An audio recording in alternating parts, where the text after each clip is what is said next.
안녕하세요. 성신여자대학교 이혜진 교수입니다. 2025년 12월 4일 롯데 콘서트홀에서 서울샵창단의 핸델 메시아가 무대에 오릅니다. 한국서양음악학회와 세종문화회관이 함께하는 프로젝트의 일환으로 공연에 관한 흥미로운 정보를 준비했습니다. 바로크 시대 최고의 거장 핸델과 그의 걸작 메시아에 관한 이야기까지 지금부터 함께 하시겠습니다.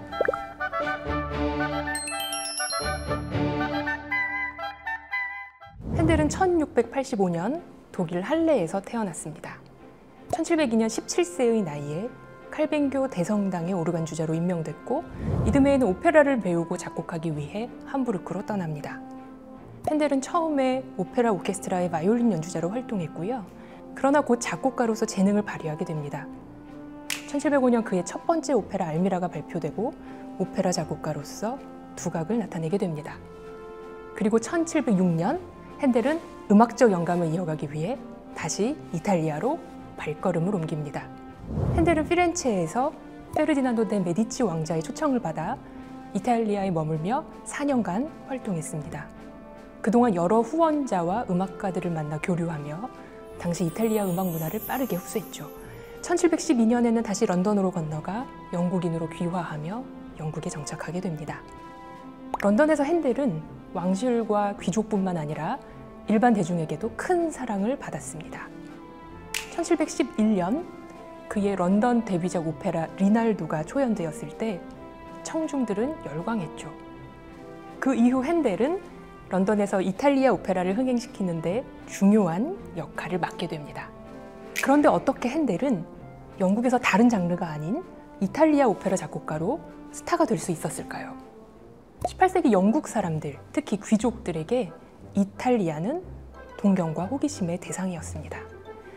이탈리아로 여행을 가거나 자신의 집을 팔라디오 양식으로 짓거나 장식품을 가져와 집을 꾸미는 것이 유행이었죠. 이런 배경 덕분에 영국에서 이탈리아 오페라가 인기를 끌었던 것은 자연스러운 일이었습니다. 1718년 영국의 귀족과 부유층 인사들은 이탈리아 오페라를 제작하고 공연하기 위해 주식회사를 조직했습니다.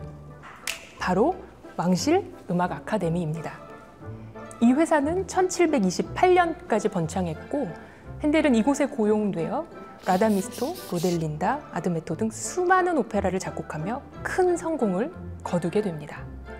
한편 핸델은 독일, 이탈리아, 프랑스, 영국 등 여러 지역의 음악에서 유래한 국제적이면서도 절충적인 양식을 추구했습니다. 18세기는 처음으로 독일어권 출신이 유럽의 주도적인 작곡가로 등장한 시기이기도 했습니다.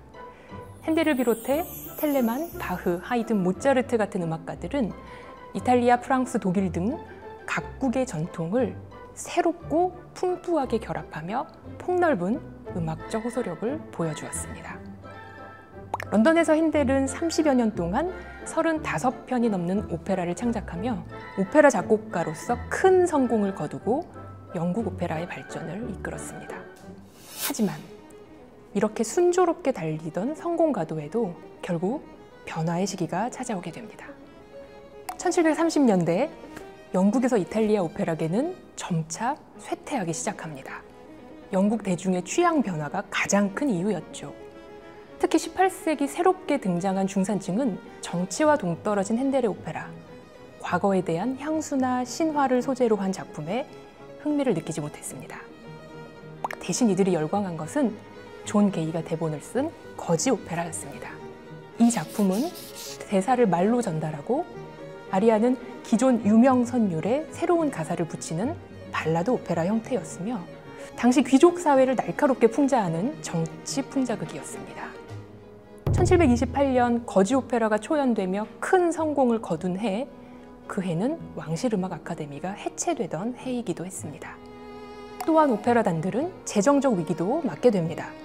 1728년 왕실음악 아카데미가 해체된 뒤 핸델은 직접 극장을 인수하고 새로운 오페라단을 창단하며 부활을 위해 최선을 다했습니다. 하지만 경쟁 관계에 있던 귀족 오페라단의 작곡가 포르포라가 당대 유명 카스트라토 파리넬리를 영입하고 핸델의 가수 대부분이 귀족 오페라단으로 옮겨가면서 핸델은 무리한 경쟁에 뛰어들게 되죠. 결국 핸델이 운영하던 오페라단뿐만 아니라 경쟁 오페라단까지 모두 파산하게 되고 말았습니다. 오페라의 새로운 대안을 찾게 된 핸델은 다른 장르의 눈을 돌리게 되는데요. 바로 종교적 주제를 다룬 영국 오라토리오입니다. 핸델은 오페라 공연이 금지됐던 사순절 기간, 극장의 수익을 올리기 위해 최초의 영국 오라토리오 에스더를 작곡하여 무대에 올립니다. 영어로 된 텍스트를 사용한 핸델 최초의 영국 오라토리오라 할 수 있죠. 이 작품은 초연 이후 계속 재연되며 큰 반향을 일으켰습니다. 이후 핸델은 본격적으로 오라토리오 작업에 몰두하게 됩니다. 모두 24편의 오라토리오를 남기며 영국 오라토리오의 발전을 이끌었습니다. 그렇다면 오라토리오라는 장르는 어떻게 탄생했을까요? 원래 오라토리오는 1550년대 로마의 평신도들 사이에서 시작된 영적 훈련을 위한 기도 운동에서 비롯됐습니다.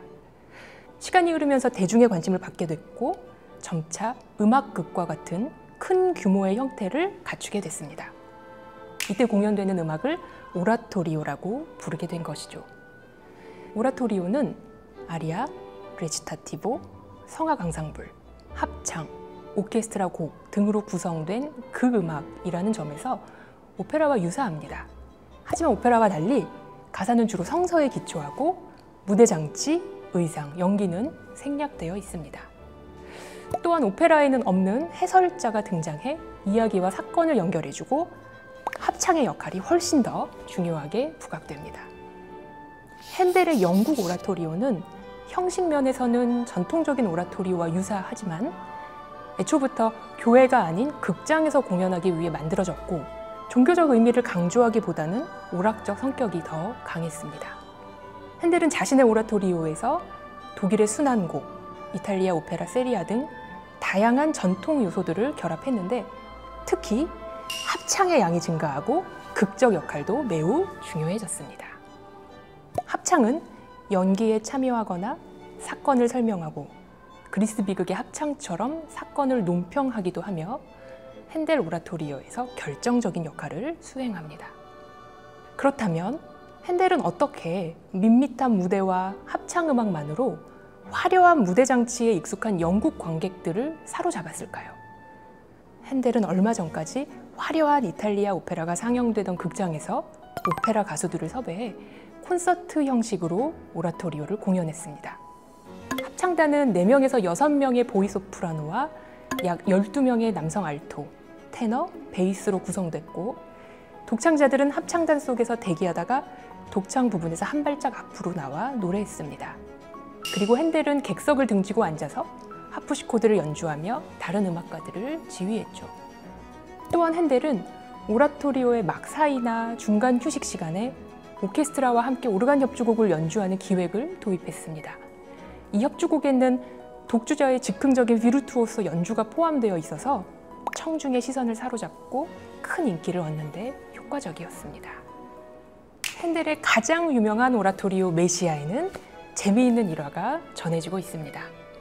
핸델은 시인 찰스 제니스로부터 자신의 시에 음악적 생명을 불어넣어 달라는 편지와 함께 메시아 대본을 받았습니다. 핸델은 위로받으라로 시작되는 첫 부분에서 엄청난 영감을 받았고 밤낮으로 몰두한 결과 연주 시간이 2시간 반이 넘는 대작을 불과 24일 만에 완성했습니다.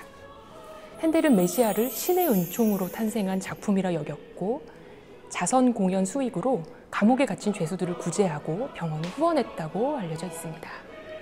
메시아는 독창자와 소규모 오케스트라, 소규모 합창단으로 초연되었습니다. 오늘날에는 훨씬 큰 규모로 연주되는 것이 일반적이죠. 올해 서울시 합창단은 40명의 단원, 4명의 솔리스트, 그리고 26명의 고음악 연주자와 함께 약 70명 규모의 무대를 선보일 예정입니다. 초연 당시의 일화도 흥미롭습니다. 더블린의 공연장은 약 600명만 수용할 수 있었지만 핸델의 새 오라토리오 공연은 리허설 단계부터 언론의 큰 관심을 받아 많은 인원이 몰릴 것으로 예상되었습니다. 그래서 공연 주최 측은 숙녀들이 자리를 많이 차지하는 패티코트와 스커트를 입지 않도록 또 신사들이 40인치 길이의 칼을 차고 오지 않도록 미리 안내했습니다. 덕분에 협소한 공연장에서도 700명에 달하는 관객이 역사적인 연주를 관람할 수 있었죠. 런던 코벤트 가든 공연과 관련된 유명한 일화도 있습니다. 영국 왕 조지 2세가 그 유명한 할렐루야 합창을 듣고 자리에서 일어났고 주변 관객들도 모두 왕을 따라 일어났다고 합니다. 이를 계기로 앵글로색슨 국가에서는 오늘날까지 할렐루야 합창이 시작되면 관객이 기립하는 전통이 이어지고 있습니다. 핸델은 열광적인 호응뿐 아니라 비판에도 직면했습니다. 숭고한 종교적 내용을 교회가 아닌 극장에서 연주한다는 점을 신성모독으로 여긴 사람들이 있었기 때문입니다.